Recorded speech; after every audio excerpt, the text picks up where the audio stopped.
This is my very first model railway and I absolutely love it. Wait. Let's rewind a little bit. I have an entire model railway collection, yet I have nowhere to run them. And my dream is to have this huge layout covering these beautiful landscapes. But right now, well, I don't have any space for that. But I still want to run my trains somewhere. So I took to Photoshop and drew up this very thorough plan.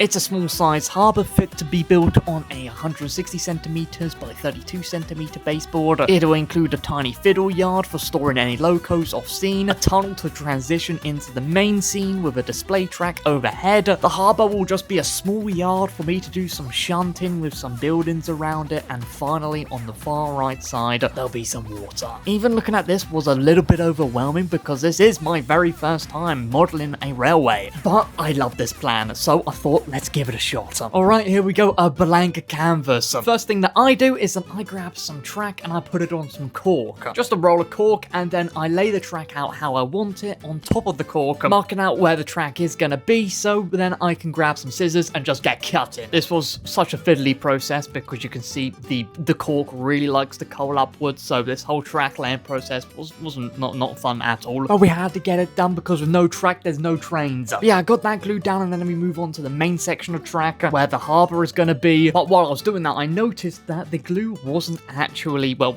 gluing. You can see the cork was just rolling back up. Yeah, that was annoying. So to fix that, I just absolutely dumped a ton of PVA glue. I literally used just anything I had to weigh it down. I didn't have any weight, so I literally, what was that? What did I use? 2 tubs of glue, a couple of paint bottles, and some clay. Yep, that's how we roll over here. But then we move back onto the main section of track. We're just once again drawing out where the track's gonna go on top of the corks, and then I can just cut out the cork as you see right here. There's probably easier ways to go around it, but I don't know those easier ways, so I just did it this way. Yeah, so the next step was gluing it down, and this was the part that was a bit of a nightmare because you can see I caked it in glue, not only to weight it down because it was curling up like mad because it's a long stretch of cork, yeah, but you'll see that when I try and actually place it down onto the baseboard, yeah, it's not actually the right way around, so I had to flip it around. This is how it's supposed to look. I had to get rid of all the glue that was on the other side. This was an absolute mess. I actually had to ask my sisters to come and help so we can actually have an extra pair of hands because it was an absolute mess. All the cork wanted to do was curl up. It was so annoying, man. But yeah, we eventually got it down properly in place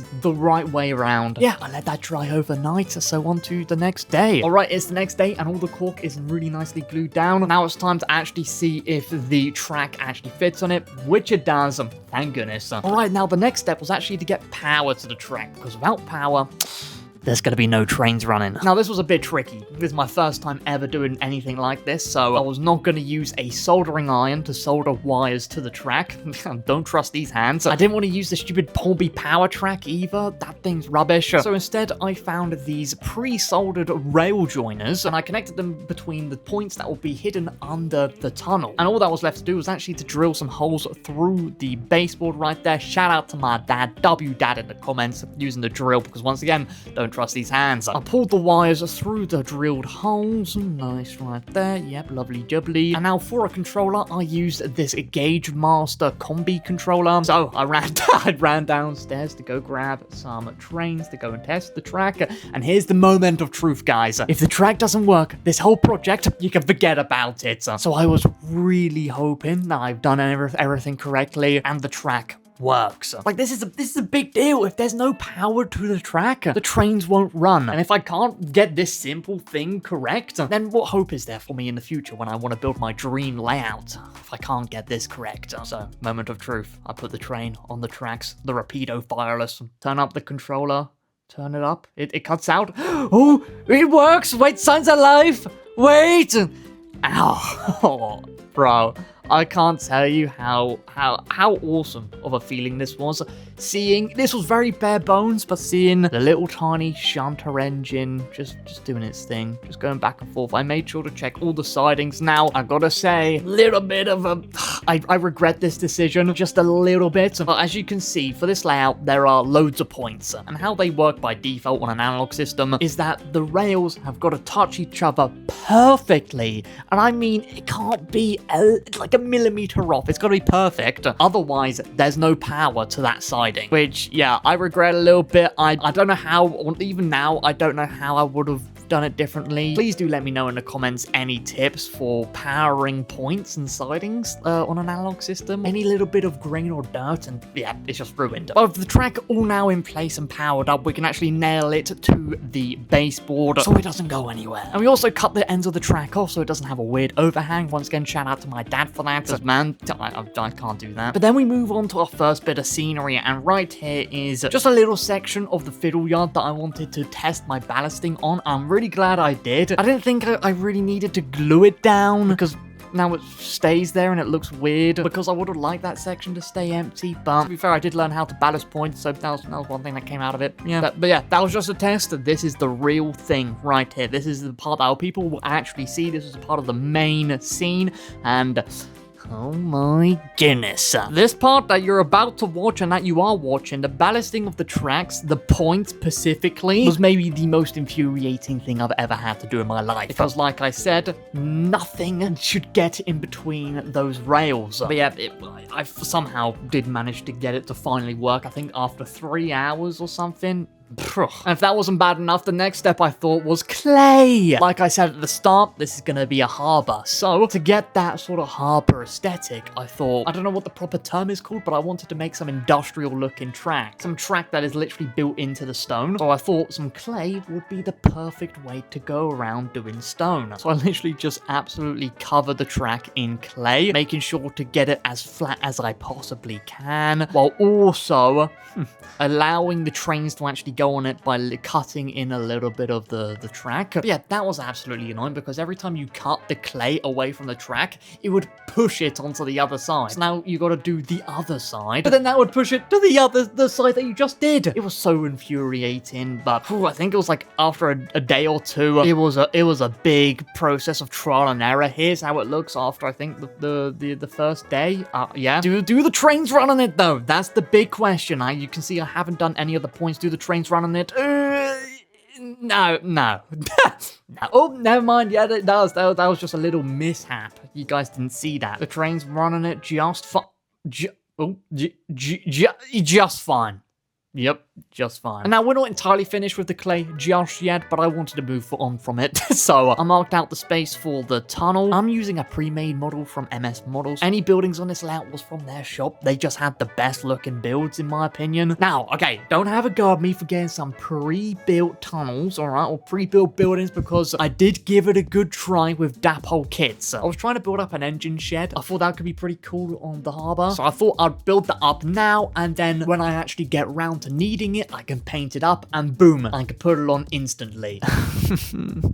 And might I say, this was the worst experience of the entire build. It was all made out of plastic, so it was all warped. The windows I fitted to the engine shed didn't even fit snug. You could see like there's a dent underneath them because it's warped. And then when I tried to add all the walls, I was following the instructions word for word. And when it came to fitting the walls, oh my goodness. Imagine trying to balance a piece of paper upright. It's just gonna fall over every second, and that is exactly what happened with this. I don't know if maybe you're supposed to use super glue, but I didn't have any at the time, so my best shot was PVA, and I even gave up at that and just used tape. Tape didn't work, so there was only one outcome for this little shed.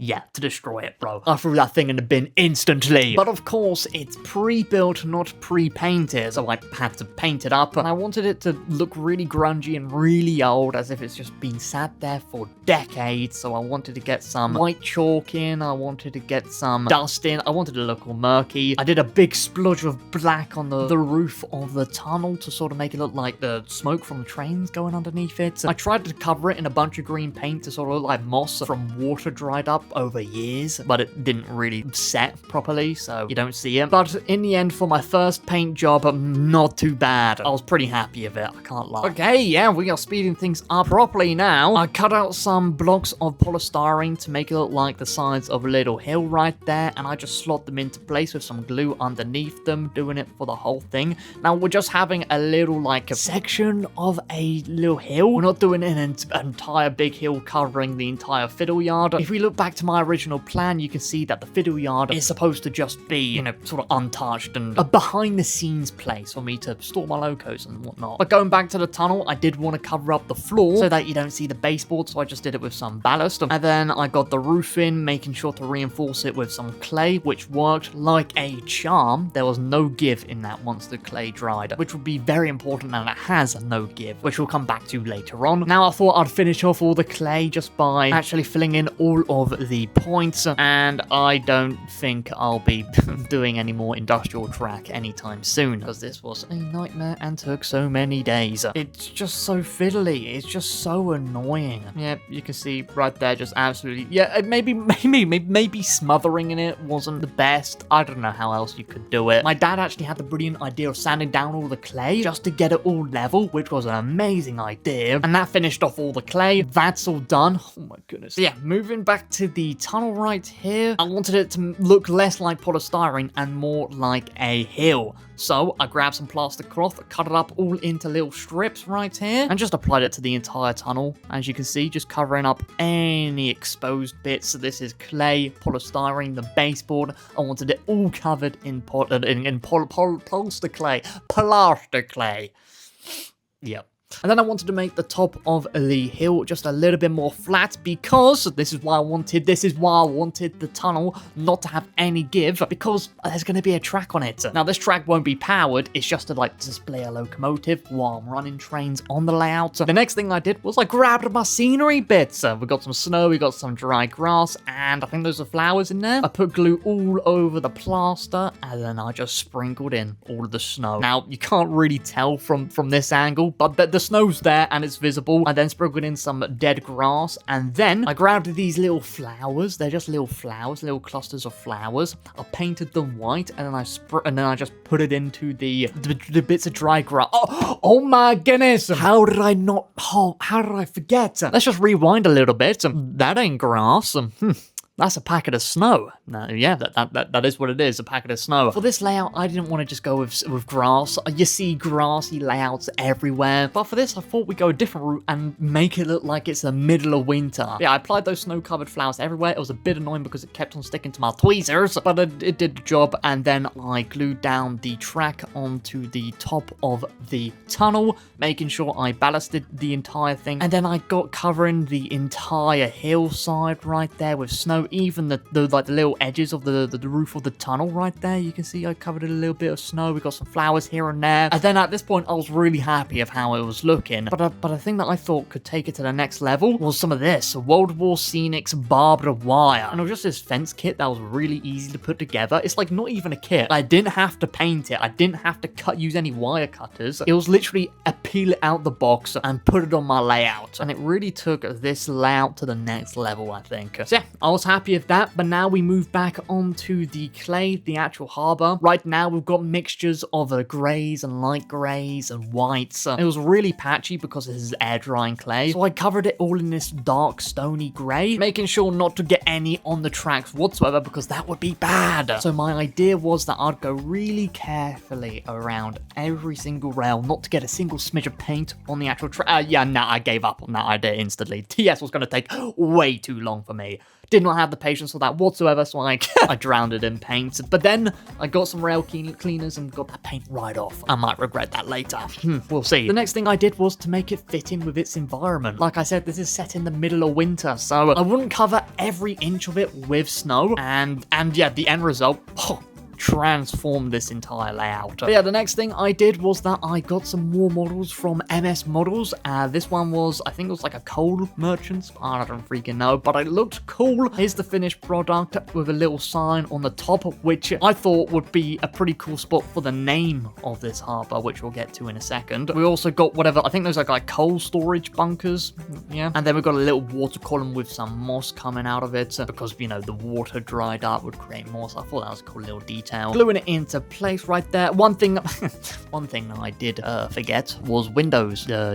I forgot to put any windows in any of the buildings. Maybe I'll fix it in the future, but I don't know what to use for windows. If you know what to use for windows, help. I don't know what to use for windows. Yeah, after gluing all the buildings down, I filled the coal bunkers up with some coal, and then I sprinkled snow all over the buildings right here, which really make it fit into the environment. And then I got an acrylic paint pen, and then I wrote down the name of the harbour, which is Hawthorne Harbour. That's the name of this layout. Yeah, I did have a few more buildings to place down, but I thought, you know what, that tunnel looks a bit odd, not being all dark, because, I mean, it's a tunnel at the end of the day. So I thought I'd just put some black paint on the walls, and it did an excellent job at changing how the tunnel feels. It actually feels like a tunnel. It's crazy. I also added a little tree to the side right there just to fill up that gap and cover up a little side of the hill. Boom, here's another building. I love this building. This is supposed to be a little water tower, once again from MS Models, and I love how this building came out. We've got a little water boiler on the top, or water, I don't know what, reservoir, I guess. And then more on the far right side of the layout, we have a little water boiler. There's a lot of water towers around here. Yeah, I thought it just filled up that space pretty nice. And then I was looking at a layout and I was like, okay, something's a little bit off here. So I thought I'd sprinkle in some coal dust, as if the steam locomotives that were running here spilled a little bit. Just a little spillage, because they are messy machines. So you can see here, this is what it looks like with the buildings in place, the coal dust, the snow, the tunnel blacking out. Yeah, bro. But there's one more thing that we haven't done yet, and that is anything to do with the water. It's literally just pure baseboard at this point. So first thing I did was I found some wall kits. It's Pico's range of wall kits. I painted them grey, tried to grunge them up a little bit, and these are the walls that are on the very edge of the harbour. And then I just painted just a base layer of a darkish blue. It wasn't going to be a Caribbean light blue. Then I added those walls in place. I needed to cut a few of them down. This is a bit tricky because they're about as thin as paper, so they kept on wanting to fall over, but a little bit of super glue hold them in place perfectly. And yeah, I don't think they look bad at all. Next, this is my first time ever doing a model railway layout. I know there's like really fancy ways of doing water. I don't know any of those fancy ways. I know you can use resin. I don't even know what resin is, so I just bought a film of water. So you can see here, I just slotted it in place, trimmed a little bit of it off, sanded it a little bit down so it wasn't so harsh. Absolutely drowned the baseboard in glue and put it in place. So yeah, once all that dried, I painted it all down in some darkish blue. Yeah, it's decent. It's not the best. I added some seagulls on there, just chilling. So like a few weeks passed and a train arrived in the mail that I had pre-ordered, and it was a DCC sound locomotive. Oh, I was so excited, but I sadly couldn't use it because our system isn't digital. It's all analog. I thought about it, and I made a decision. I was going to convert to digital, which was a little bit daunting when you've already built the whole thing.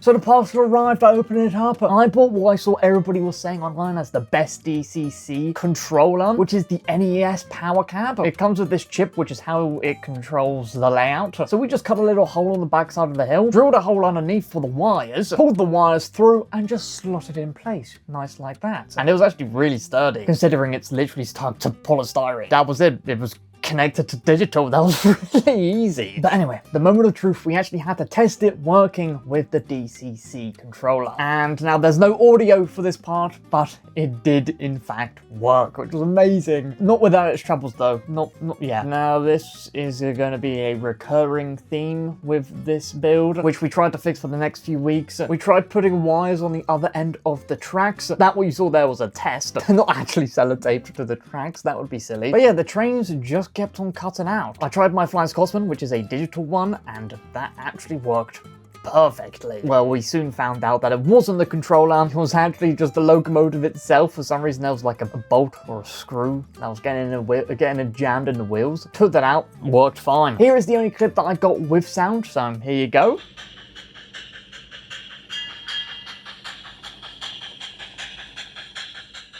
Okay, so it's now been like a few months since I've actually finished this build, and in short, I mean, I really like it. It is my first one, so it isn't perfect, but the hard part to ignore is that it just doesn't work. Yeah, I can actually just show you right here. If I turn the train up, it doesn't go anywhere. If I maybe just give it a little nudge, it We've tried everything we can. We've literally got power here on every siding. There's power on the other end of the track as well. There's power everywhere. So I have no idea what went wrong. Oh, hey Luna. There would be a few things that I would do differently. First of all, I wouldn't do snow. Instead, I would use grass, because you might be able to see this snow is now kind of yellow. It looks really weird. I don't know why it's turned yellow, but it just has. And maybe I just wouldn't smother it in clay like I did. But yeah, I mean, apart from that, I am extremely happy with this layout, especially since it is my first time properly diving into model railway building. The trains do look absolutely fabulous on it, so I'm really happy about that. I'm going to try and get some trains running on here for you guys for the end of this video, so we can see how this layout looks when it's all finished.